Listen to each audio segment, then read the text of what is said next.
প্রায় ২০০ বছর আগে এই জাহাজটি অনেকগুলো সোনার বার নিয়ে মাঝ সমুদ্রে হারিয়ে যায়। এরপর শত শত মানুষ এটার খোঁজ করতে গেলে আর ফিরে আসে না, কিন্তু লোভ মানুষকে অন্ধ করে দেয়। তাই একটি দল পরিকল্পনা করে ওই জাহাজটিকে খুঁজে বের করবেই। আর এই দলটি ছিল খুবই পাওয়ারফুল। তারা আন্তর্জাতিক মানের গোয়েন্দা সংস্থার হয়ে কাজ করত। খোঁজাখুঁজি করার পর তারা জাহাজটি পেয়েও যায়, কিন্তু তাদের সঙ্গে ঘটতে থাকে একের পর এক অদ্ভুত ঘটনা। তারা কি ওই স্বর্ণগুলো বাইরে নিয়ে আসতে পারছিল, নাকি অন্য মানুষদের মতো তারা ভ্যানিশ হয়ে যায়? মুভির শুরুতেই আমরা 1962 সালের একটি দৃশ্য দেখতে পাই, যেখানে আমরা দেখি সমুদ্রের মাঝে একটি অনেক বড় ব্যয়বহুল জাহাজ। সেখানে অনেক ধনী ব্যক্তিরা পার্টি করছিল এবং তারা ডান্স করছিল। সেই পার্টিতে একটা ছোট্ট মেয়েও উপস্থিত ছিল। সেই মেয়েটির নাম ছিল ক্যাটি। তাকে দেখে বোঝা যায় সে খুবই আনইজি ফিল করছে। এই পার্টিতে সে বসে বসে বোর হচ্ছিল, তাই সে একা একা পাজল সলভ করছিল। একটু পরেই জাহাজের ক্যাপ্টেন এসে ক্যাটির সঙ্গে ডান্স করতে শুরু করে। এদিকে জাহাজের কেবিনে আমরা একজন লোককে দেখি যে অনেকটাই সন্দেহজনক। সে জাহাজের তারগুলো খারাপ করতে শুরু করে, যার ফলাফল হিসেবে একটা সরু তার সেখানে থাকা সবার মাঝখান দিয়ে চলে যায়। তাই সেখানে ডান্স করতে থাকা সবার দেহ দুই ভাগে বিভক্ত হয়ে যায়। এখানে থাকা সবাই খুব ভয়ঙ্করভাবে মারা যায়। শুধুমাত্র কেটি বেঁচে যায়, কারণ তার হাইট অন্যদের তুলনায় ছোট্ট ছিল। সে যখন ক্যাপ্টেনের দিকে তাকায় তখন দেখতে পায় ক্যাপ্টেনের চেহারা দুই ভাগে ভাগ হয়ে গেছে। এইসব দেখার পর কেটি হতভম্ব হয়ে যায়। এরপর আমরা বর্তমানের একটি দৃশ্য দেখি, যেখানে আমরা দেখি সমুদ্রের মাঝখানে একটি সাহায্যকারী দল। এই দলটির কাজ হলো সমুদ্রের মাঝখানে আটকে যাওয়া জাহাজ বের করে তাদেরকে সাহায্য করা। এই কাজ করার কারণে তারা খুব ভালো মানের বেতন পেত। একটি মিশনে সফল হওয়ার পর তারা সবাই মিলে একসঙ্গে সেলিব্রেট করতে থাকে। তাদের সদস্য সংখ্যা ছিল 6 জন। তাদের মধ্যে মাত্র একজন ছিল মহিলা সদস্য। তাদের 6 জনের মধ্যে একজন ক্যাপ্টেন ছিল। সবাই তাকে লিডার বলে মনে করত। তাদের মধ্যে যে মহিলা সদস্য ছিল তার নাম ছিল এফ। এছাড়া এই দলে আরও 4 জন সদস্য ছিল। তারা সবাই একসাথে আলোচনা করছিল। তখন জ্যাক নামের এক লোক তাদের কাছে আসে। জ্যাক বলে সে আবহাওয়া অধিদপ্তরে কাজ করে। সে সমুদ্রের মধ্যে একটি জাহাজ দেখেছে, যেটা সমুদ্রের মাঝখানে আটকে আছে। জ্যাক আরও বলে এই জাহাজ বের করতে পারলে এই জাহাজের মালিক সে হবে, কিন্তু এই জাহাজে থাকা টাকার 20% জ্যাককে দিতে হবে, কারণ এই জাহাজের ব্যাপারটা জ্যাক সবাইকে জানিয়েছে। লিডার তখন অন্যান্য সদস্যদের সঙ্গে এই ব্যাপারটা আলোচনা করে। প্রথমে কেউ এই কাজ করতে রাজি হয় না। তারা বলে তারা তো আরও অনেক কাজ করছে, তাহলে এই কাজটি করার কি দরকার? লিডার তখন বলে এই জাহাজ থেকে যে টাকা পাওয়া যাবে তা থেকে তারা সমান 6টি ভাগে ভাগ করবে। এই কথা শুনে সবাই রাজি হয়ে যায়। লিডার তখন জ্যাককে বলে আমি তোমাকে 20% দিতে পারবো না, আমি তোমাকে 10% দিতে পারি। জ্যাকও এই প্রস্তাবে রাজি হয়ে যায়।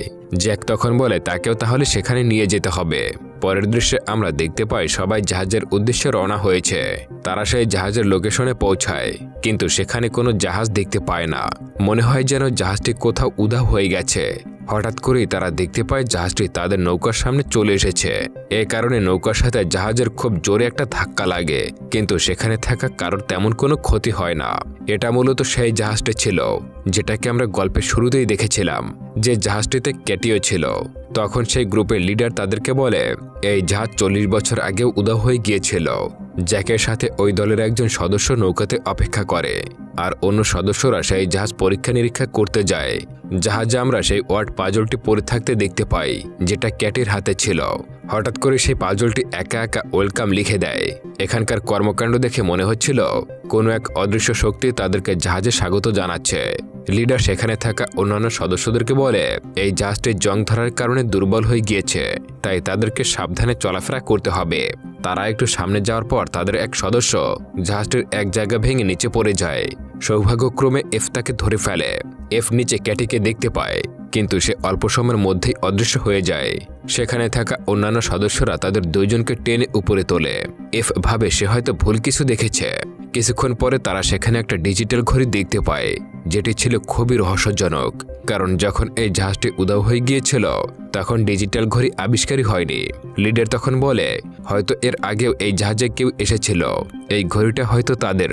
লিডার আরও বলে আমাদের একটু বিশ্রাম করা দরকার, সকালে আবার আমরা এসে এই জাহাজটি আমাদের সঙ্গে নিয়ে যাব। এরপর তারা তাদের বোটে ফিরে আসে। জ্যাক লিডারের কাছে জানতে চায় এই জাহাজটি এখানে কিভাবে এসেছে। লিডার তখন তাকে অন্য একটি জাহাজের গল্প শোনায়। সেই জাহাজটিও দ্বিতীয় বিশ্বযুদ্ধের সময় সমুদ্রের মধ্যে হারিয়ে গিয়েছিল। রহস্যজনক বিষয় হলো সেই জাহাজে থাকা সবাই উধাও হয়ে গিয়েছিল। লিডার তাকে বলে সেই জাহাজটিও সমুদ্রের কোথাও না কোথাও আছে। এই কথা তেমন কেউ গুরুত্ব দেয় না, সবাই হাসাহাসি করতে শুরু করে। এদিকে জ্যাক এফকে জিজ্ঞাসা করে জাহাজ থেকে ফেরার পর তারা এত চুপচাপ হয়ে আছে কেন, সেখানে কি খারাপ কিছু হয়েছিল? এফ বলে ওই জাহাজে একটা বাচ্চা মেয়েকে দেখেছে। জ্যাক তখন বলে হয়তো কোনো একটা দুঃস্বপ্ন ছিল, এই নিয়ে চিন্তা না করাই ভালো। পরের দিন তারা সবাই জানতে পারে জাহাজে একটি বড় গর্ত হয়েছে, যার ফলে জাহাজটা ধীরে ধীরে তলিয়ে যাচ্ছে। তাই তাদের পক্ষে জাহাজটা টেনে নিয়ে যাওয়া সম্ভব হবে না। তারা আবার ওই জাহাজে যায়, কিন্তু সেখানে কাজ করার সময় তাদের সঙ্গে অদ্ভুত কিছু ঘটনা ঘটতেই থাকে। এফ একটি খালি সুইমিং পুলে গিয়ে সেখানে দেখতে পায় অনেকগুলো খালি বুলেট পড়ে আছে। সেখান থেকে ফিরে আসার সময় আবারও কেটিকে দেখতে পায়। এখন সে ভয় পেয়ে সুইমিং পুলে পড়ে যায়। এতে এফের মাথায় চোট লাগে এবং রক্তক্ষরণ হয়। তখন আমরা দেখতে পাই সেই সুইমিং পুলটি তার রক্ত খেয়ে ফেলেছে। জ্যাক তখন সেখানে এসে এফকে তুলে তার সঙ্গে নিয়ে যায়। তখন আমরা দেখি সেই সুইমিং পুলটি রক্তে ভরে গেছে, আর রক্তের মধ্যে অনেকগুলো লাশ হাবুডুবু খাচ্ছে। লিডার ক্যাপ্টেনের কাছে গিয়ে একটা ওয়াইনের গ্লাস দেখতে পায়। লিডার তা খাওয়ার চেষ্টা করে। তখন সে আয়নার ভেতরে ক্যাপ্টেনের প্রতিবিম্ব দেখে ভয় পেয়ে সেখান থেকে চলে যায়। অন্য এক সদস্য জাহাজে কারোর গান গাওয়ার আওয়াজ শুনতে পায়। সে সেই শব্দের পিছু করতে থাকে। অবশেষে সে যখন সেখানে পৌঁছায় তখন কিছুই দেখতে পায় না, কিন্তু আমরা সেখানে সেই গায়িকার আত্মাকে দেখতে পাই। এ ছিল সেই গায়িকা যে 1962 সালে সেই পার্টিতে গান গাইছিল। এরপর জ্যাক আর এফ এমন একটা জায়গায় যায় যেখানে অনেকগুলো লাশ পড়েছিল। অনেক মৃতদেহ তো গলেও গিয়েছে, কারণ তারা তো অনেকদিন ধরেই জলের মধ্যে ছিল।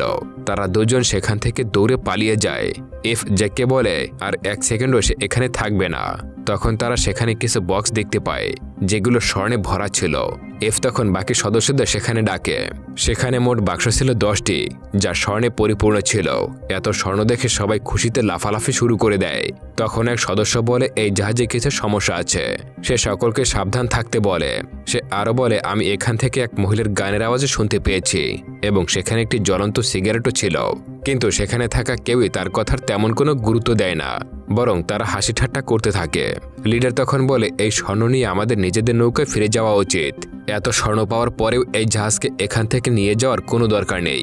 কিন্তু জাহাজে ছিল একটি শয়তানি অদৃশ্য শক্তি, যে শক্তিটি চায় না তারা এখান থেকে ফিরে যাক। পরের সিনে আমরা দেখতে পাই কোন একটি অদৃশ্য শক্তি তাদের বোটের মধ্যে গ্যাস লিক করে দিয়েছে। এফ তখন আবারও কেটিকে দেখতে পায়, কিন্তু তখনই সেখানে অন্য এক আত্মা এসে কেটিকে নিয়ে যায়। এদিকে এক সদস্য যখন নৌকা চালু করতে যায় তখন সেখানে একটি বিস্ফোরণ ঘটে, আর এই বিস্ফোরণে সে মারা যায় এবং আরও 2 জন সদস্য আহত হয়। এই বোর্ডে থাকা সবাই খুব খারাপভাবে এখানে আটকে পড়েছে।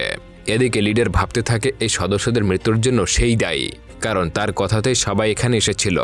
এফ তখন লিডারকে বলে আমাদের এখন যত দ্রুত সম্ভব এখান থেকে চলে যাওয়া উচিত। এই কথা নিয়ে তাদের একে অপরের মধ্যে কথা কাটাকাটি শুরু হয়ে যায়, তাই সবাই আলাদা হয়ে যায়। এখানে থাকা 2 জন খাবারের জন্য রান্নাঘরে যায়। তারা সেখানে খাবার পায়, আর সেই খাবারের স্বাদটা ছিল অন্যরকমের। কিন্তু একটু পরেই দেখি তারা আসলে কোনো খাবার নয়, পোকামাকড় খাচ্ছিল। এটা দেখার পর তারা দুজনে বমি করতে শুরু করে। তখন আমরা বুঝতে পারি এটা কোনো স্বাভাবিক জাহাজ নয়, মূলত এটি একটি ভুতুড়ে জাহাজ, আর এই জাহাজে ঘটে যাওয়া সমস্ত কাজকর্মই ছিল ভুতুড়ে। এদিকে লিডার জাহাজের সেই ক্যাপ্টেনকে দেখতে পায়। তারা 2 জন একসঙ্গে বসে মদ পান করছে। অন্যদিকে আমরা দেখি এফ কেটিকে খুঁজতে খুঁজতে একটি ঘরের ভিতরে আসে। তাদের এক সদস্য হ্যালোজেনের মাধ্যমে একটি পার্টিতে পৌঁছায়। সেখানে এক সুন্দরী মহিলা তার সঙ্গে ডান্স করতে শুরু করে। তখন আমরা দেখি সেই মহিলা ছিল সেই সিঙ্গার। জাহাজে আসার পর থেকে যার গান এই সদস্য শুনতে পায়। এদিকে এফ যে ঘরে পৌঁছায় সেখানে সে একটি কঙ্কাল ঝুলে থাকতে দেখতে পায়। এই কঙ্কালটি ছিল কেটির। তখন সেখানে কেটির আত্মাও আসে। তখন কেটি এফের সঙ্গে গল্প করতে শুরু করে। তখন কেটি বলে 1962 সালে আমি আমার মা বাবার কাছে যেতে চেয়েছিলাম, হয়তো এত বছরে তারা মারাও গিয়েছে। এদিকে ক্যাপ্টেন লিডারকে বলে এখানে তোমরা যে স্বর্ণ দেখেছ তা অন্য একটা জাহাজ থেকে চুরি করা হয়েছিল, আর সেই জাহাজটিতে শুধুমাত্র একজন লোক বেঁচে ছিল। তখন ক্যাপ্টেন লিডারকে একটা ছবি দেয়। এই ছবিটা দেখার পর লিডার ভয় পেয়ে যায়। এদিকে কেটি এফকে বলে ডেভিল অনেক আত্মাকে তার কাছে নিয়ে যাবে, আর যখন তার চাহিদা পূরণ হবে তখন সে কেটিকে মুক্তি দেবে। তখন সেখানে অন্য একটি আত্মা এসে হাজির হয় আর কেটিকে সেখান থেকে নিয়ে যায়। কেটি যাওয়ার সময় এফকে বলে এখান থেকে পালিয়ে যেতে। এদিকে লিডার সবাইকে জানাতে চেয়েছিল যে সে ওখানে কারোর ছবি দেখেছে, আর এইসবের জন্য কে দায়ী তা সে জানে। কিন্তু সে যখন কথা বলার জন্য রওনা দেয় তখন সে সামনে সেই পুড়ে যাওয়া সদস্যকে দেখে। অন্যদিকে দেখে গাইকে সেই সদস্যকে নিয়ে কোথাও যাচ্ছে, আর সেখানে গিয়ে সেই সদস্য পড়ে গিয়ে মারা যায়। এফ অনেক কষ্টের পর সেই লিডারকেও খুঁজে পায়, কিন্তু লিডার এফের মাঝেও সেই পড়ে যাওয়া আত্মাটাকে দেখে। এটা দেখার পর লিডার এফকে মারার চেষ্টা করে, কারণ সে অনেক ভয় পেয়ে যায়। অনেক কষ্টের পর এক পর্যায়ে এফ লিডারের হাত থেকে বেঁচে যায়। অন্যান্য সদস্যরা ভাবতে থাকে লিডার হয়তো পাগল হয়ে গেছে, যার ফলে সবাই তাকে একটা কেবিনে বন্ধ করে দেয়। এরপর সবাই মিলে নৌকা ঠিক করতে থাকে। এদিকে এফ কেটির আত্মাকে দেখতে পায়। কেটির আত্মা ছিল একটি ভালো আত্মা। সে এফকে একটা পার্টিতে নিয়ে যায় যেখানে তাদেরকে মেরে ফেলা হয়েছিল। এখানে আমরা দেখি ওখানকার রাঁধুনি সবার খাবারের মধ্যে বিষ ঢেলে দিচ্ছে, যার ফলে সেখানে থাকা বহু যাত্রী মারা যায়। এইসব কাজ পরিচালনা করছিল জাহাজে থাকা একটি দল। সুইমিং পুলের কাছে থাকা যাত্রীদেরকে তারা গুলি করে মেরে ফেলেছিল। এই কারণে এফ সুইমিং পুলের পাশে অনেকগুলো বুলেট দেখেছিল। এমনকি তারা কেটিকেও ছাড় দেয়নি, তারা তাকে মেরে ঝুলিয়ে রাখে। জাহাজে থাকা সকল সদস্যকে মারার পর তারা একে অপরকে মারতে শুরু করে। এই কাজগুলো করছিল মূলত জাহাজটাকে নিজের দলে নেওয়ার জন্য। তখন আমরা জানতে পারি সমস্ত ঘটনা আসলে জ্যাক করেছিল। ক্যাপ্টেন লিডারকে জ্যাকের ছবি দেখিয়েছিল। মূলত এখানে তাদেরকে নিয়ে এসেছে জ্যাকের আত্মা। জ্যাক কোনো সাধারণ মানুষ ছিল না। জ্যাক মানুষকে হত্যা করে তাদের আত্মাটাকে আটকে রাখে। এইসব জানার পর এফ দৌড়ে তাদের লিডারের কাছে আসে, কিন্তু এসে দেখতে পায় তাদের লিডারও মারা গেছে, কারণ তাকে যে কেবিনে বন্দি করে রাখা হয়েছে সেই কেবিনে পানি উঠে ভরে গিয়েছে। এফ যখন তার দ্বিতীয় সাথীকে এইসব কথা বলতে যায় তখন সেখানে জ্যাক আসে, কিন্তু এরা এমন ব্যবহার করে যাতে মনে হয় সে কিছুই জানে না। এফ তার দ্বিতীয় সাথীকে খুঁজতে যায়, কিন্তু তার দ্বিতীয় সাথী মেশিন রুমে আটকা পড়েছে, আর সেই রুমের মধ্যে পানি এসে ভরে যাচ্ছিল। হঠাৎ করে জাহাজের ইঞ্জিন চালু হয়ে যায়, আর সে সেখানেই মারা যায়। অন্যদিকে জ্যাক বুঝতে পারে তার ব্যাপারটা সবাই জেনে গেছে। জ্যাক জাহাজের এক সদস্যকে মারার চেষ্টা করলে উল্টো সেই ব্যক্তি জ্যাককে গুলি করে। সে এসে এফকে বলে, আমি জ্যাককে গুলি করে মেরে ফেলেছি।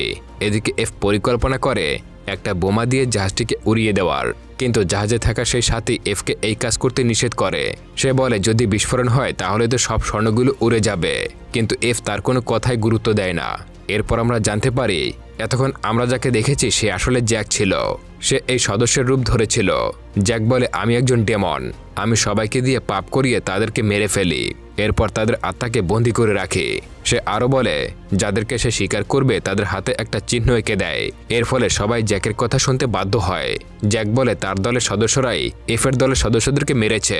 তার পরিকল্পনা ছিল জাহাজে এসে সবাইকে হত্যা করার, যাতে সে তার চাহিদা মতো আত্মা তার দলে নিতে পারে, যাতে সমস্ত আত্মা মুক্তি পেয়ে যাবে। আর জ্যাক চায় না এমন কিছু হোক। জ্যাক এফকে বলে, আমি তোমাকে মুক্ত করে দেব, কিন্তু তুমি জাহাজটিকে ধ্বংস করো না। কিন্তু এফ তার কোনো কথাই শোনে না। জ্যাকের কথা না শোনায় জ্যাক তার উপরে হামলা করে দেয়। এফ তখন একটা বন্দুক নিয়ে সেই জাহাজের বোমায় সুইচ করে দেয়, যার ফলে জাহাজটি বিস্ফোরণ হয়। বিস্ফোরণের কারণে জাহাজটা ধীরে ধীরে ডুবতে থাকে। তখন সেখানে কেটে চলে আসে। সে এফকে বের হতে সাহায্য করে। তখন জাহাজে থাকা সমস্ত আত্মারা মুক্ত হয়ে যায়, আর কেটি এই দৃশ্য দেখতে থাকে। এরপর কেটি এফকে ধন্যবাদ জানায়, আর সেখান থেকে মুক্ত হয়ে চলে যায়। একটা সাহায্যকারী দল এফকে উদ্ধার করে এবং সেখান থেকে নিয়ে আসে। সুস্থ হওয়ার পর এফ আবারও জ্যাককে দেখে। সে আবারও একটি জাহাজকে ধ্বংস করার জন্য রওনা হয়েছে। সে এই জাহাজটিতে অনেকগুলো স্বর্ণ নিয়ে যাচ্ছিল, যাতে সেই স্বর্ণের লোভে পড়ে মানুষ একে অপরকে হত্যা করে। জ্যাককে দেখার পর সে জোরে জোরে চিৎকার করে ওঠে, আর এই চিৎকারের মধ্যে মুভিটা এখানেই শেষ হয়ে যায়। তো ভিউয়ার্স, কেমন লাগলো গল্পটা অবশ্যই কমেন্ট করে জানাবেন। এমন একটা স্বর্ণের জাহাজ যদি আপনার খোঁজে থাকতো তাহলে আপনি কি করতেন কমেন্ট করে জানিয়ে দিন। আর ক্ষমা চেয়ে নিচ্ছে শারীরিক অসুস্থতার জন্য কণ্ঠটা এরকমের হয়ে গিয়েছে। আপনারা যদি সাবস্ক্রাইব করেন তাহলে ভিডিও বানাতে উৎসাহিত হই, তাই সাবস্ক্রাইব করে মুভি গল্পের সঙ্গেই থাকুন। ধন্যবাদ।